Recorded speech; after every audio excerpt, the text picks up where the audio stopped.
ngàyនេះគឺថាជុំគ្នាល្អណាស់ពេលព្រឹកស្មាត់ប្រចាំភូមិរបស់យើងមានស្មាត់តូចស្មាត់ធំនេះគឺកំពុងតែរៀបចំទៅតេះប្លង់បបនៅដើមរដូវបបគឺថាសប្បាយមែនតែនបានជុំគ្នាទៅបបហើយខែនេះគឺមិនទាន់ដល់រដូវបបអីមែនតែននេះទាល់តែដល់ខែ11នោះជំរាបសួរពុកម៉ែបងប្អូនទាំងអស់គ្នានេះគឺជាសកម្មភាពនៃការធ្វើដំណើរទៅតេះកន្លែងបបត្រីមកចង់ដឹងថាបានឬក៏មិនបានចាំទស្សនាទាំងអស់គ្នាបន្ទាប់មកយើងក៏ចែកប្លង់គ្នានៅនេះប្លង់លេងនៅក្នុងស្រូវនេះហើយប្លង់នេះត្រីមានប៉ុន្តែយើងលេងលក្ខណៈឡូឡាវាចឹងនេះច្រើនអញ្ចឹងបើលេងសត្វស្ងាត់ត្រីអាចទាំងបានហើយថ្ងៃក្រោយមកទៀតនេះខ្ញុំខលមកសាកប្លង់មករំលំនឹងម្នាក់ឯងគឺថាបានត្រីហើយថ្ងៃនេះគឺប្លង់នេះគឺលេងឡូឡាខ្លាំងមែនតើចឹងត្រីផ្អើលរត់ចូលក្នុងស្រូវចូលក្នុងស្មៅអស់ហើយដល់ពេលគប់ហត់ហើយឥឡូវនេះមកមើលស្មាត់យើងគប់ម្ដងអ្នកនរគ្នាអាចទេថាប្លង់នឹងខាំអត់ប្លង់នឹងមានត្រីណាអ្នកគ្នាមិនអត់ទេប៉ុន្តែដូចតែខ្ញុំនិយាយតាំងពីដើមវីដេអូចឹងដោយសារយើងលេងផ្អើលឡូឡាខ្លាំងពេកចឹងមានខ្លះចោះទឹកផងអីផងចឹងឡូឡាវិញនឹងចឹងត្រីផ្អើលរត់អស់ហើយចឹងបើការលេងហ្នឹងគឺយើងលេងសត្វស្ងាត់សត្វស្ងៀមអ្នកឯងគប់ទៅនុយធ្លាក់ទៅលើស្មៅទៅលើគុំស្រស់ហើយយើងអូសធ្លាក់មកក្នុងទឹកចឹងត្រីអាចនឹងខាំលឿនហើយស្មាត់របស់យើងនឹងគប់កន្លែងណាឆ្លាស់គប់ធ្លាក់ទៅក្នុងទឹកនឹងលន់ឬប្រងចឹងត្រីនៅទៅនឹងវារត់បាត់ហើយទោះតែត្រីនឹងសាហាវណាស់បានវាខាំ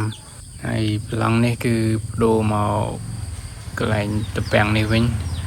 ប្លង់នេះវីដេអូមួយទៀតនេះគឺខ្ញុំយកបានមួយដែរនៅក្នុងតពាំងមួយហ្នឹងវីដេអូក្រោយមកទៀតនេះខ្ញុំថតមុនហើយចឹងវីដេអូក្រោយមកទៀតខាំប្លង់ហ្នឹងហើយនេះគឺប្លង់ផ្លូវទូករបស់គេសាប្លង់មិញអត់ខាំហើយមកសាប្លង់កន្លែងផ្លូវទូករបស់គេនឹងគេចេញចូលរាល់ថ្ងៃចឹងទឹកស្រឡះបើសិនជាកន្លែងហ្នឹងបើសិនជាស្ងាត់មនុស្សត្រីអាចនឹងឡើងមកនៅកន្លែង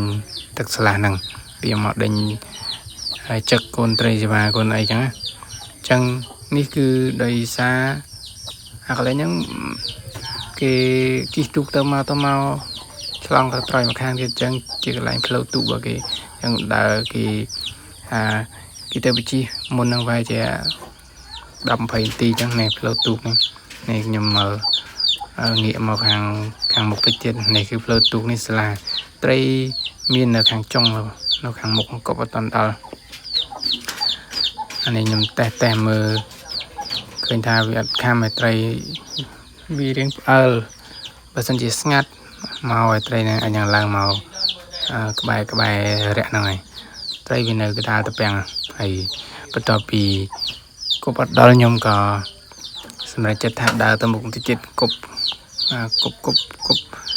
ឡើង4-10ខ្សែគប់ត្រីកាន់តែរត់ទៅឆ្ងាយចឹងក៏គប់ហត់ហើយក៏ចាប់ដើមបដូរមកប្លង់លើគោកនេះវិញអានេះគឺប្លង់នេះគឺប្លង់ស្រែរាក់របស់គេប្លង់ស្រែរាក់ហ្នឹងគឺ